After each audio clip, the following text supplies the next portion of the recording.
Kumusta mga brad? Isa nga po sa pinaka-extreme na sport pagdating sa mga motor. Automatic motocross yan. Lipa dito, lipa doon, talon dito, talon doon, at kapag nagkamali ng kaunti, burol na doon.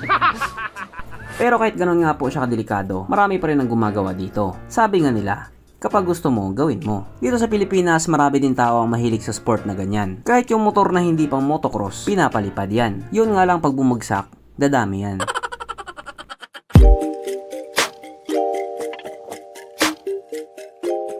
Pero syempre bago tayo magpatuloy, kung bago ka pa lamang napadpad dito sa aking walang kwentang channel, huwag ka na mag-subscribe. So yun na nga, marami din talaga mga tao ang nahihilig sa dirt bike or yung mga enduro bike. Yung iba pang off-road talaga gamit nila. Pero meron din naman na iba, gamit-gamit nila sa kalsada. Sila yung mga taong loyal na loyal talaga pagdating sa mga dirt bike.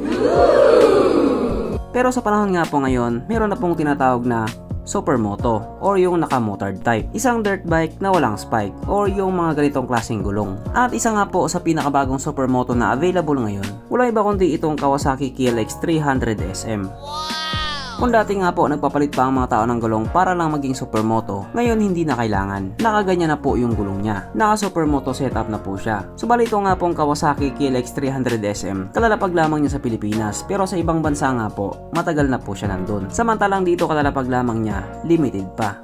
Yes po, halos ilang unit lang po yung dinala ni Kawasaki dito sa Pilipinas. At alam naman natin na kapag motor ni Kawasaki, medyo pricey. Isa nga po yan sa mga nagiging complaint ng mga tao. Sobrang mahal daw ng mga motor nila. Kaya dahil dyan pag-usapan na lang natin kung ano nga pong meron sa motor na ito at kung gaano nga ba talaga siya kaganda. So ito nga po ang Kawasaki KLX 300 SM or Supermoto na mayroong 292 cubic centimeter engine displacement, 4-stroke single cylinder, dual overhead cam with 4 valves, fuel injected, at syempre ito po ay naka-liquid cooled. Kaya hindi po siya panis sa Honda Click 125.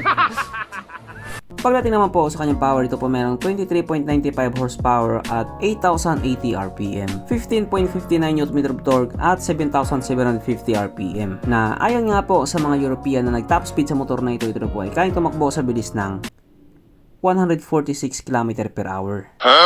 Pero dahil nandito na nga po siya sa Pilipinas, panigurado aabot ng 200 kph yan.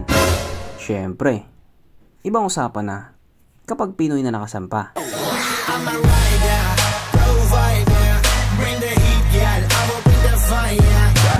Ang kanyang tangke ay kaya magkarga ng 7.5 liters fuel tank capacity na kumonsumo naman na po ng 30 km per liter. Para nga po sa isang 300cc na supermoto, matipid na rin. Ang sukat na kanyang gulong 110x70x17 sa harap at 130x70x70 naman sa likuran. Tube type po ito. Pagdating naman po sa kanyang braking system, ito po ay naka-disc brake sa harap at disc brake din po sa likuran. Ang kanyang seat height ay may taas sa 861mm at 236mm naman ang kanyang ground clearance. At ang motor nga po na ito ay may kabuuang bigat na 137 kg lang. Hindi ganoon kabigat, hindi rin ganoon kagaan.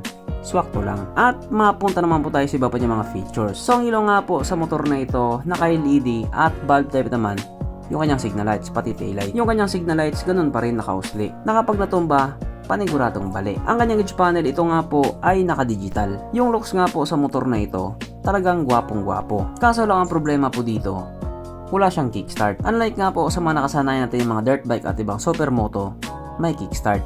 Dito, wala po. Pero syempre dahil ito nga po ay di cambio, sariling diskarte na lang pag hindi na gumana yung push start. At kung mapapansin nga po natin dito sa likuran, meron po siyang maliit na bag. Kaso hindi kasya istalyon.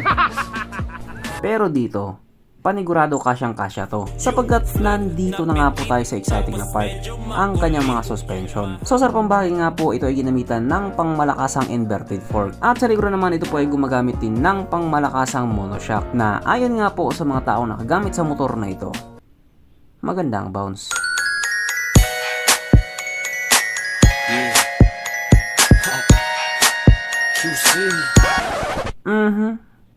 Panigurado. Wala na namang nalungkot. At dahil wala nga po nalungkot, alamin na po natin kung present nga ba sa motor na ito yung tatlong pinaka-importanting features. So, una na nga po dito ang kanyang lagayan ng istalyon at kitang-kita naman mga brad.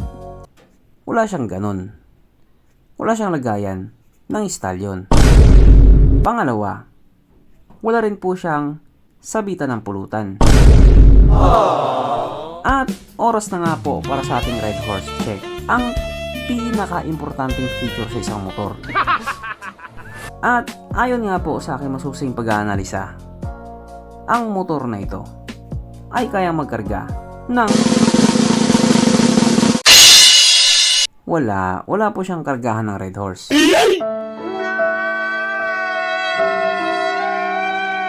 So therefore, ang motor na ito, ayaw ko na lang mag-talk. At regarding naman po sa presyo niya, katulad nga na sinabi ko kanina, medyo pricey talaga. Sapagat ito nga po ay may presyong 320,000 pesos. Yes po, ganun po yung presyo niya. Para sa iba, sobrang mahal. Para naman sa iba, sakto lang. Pero kung sakaling trip mo ang motor na ito, di bumili ka na. Ano pa hinihintay mo, Pasko? So hanggang dito na lang muna mga brad. Kung may gustong sabihin or gustong idagdag doon sa mga sinabi ko, mag-comment ka na lamang sa baba. Okay, bye.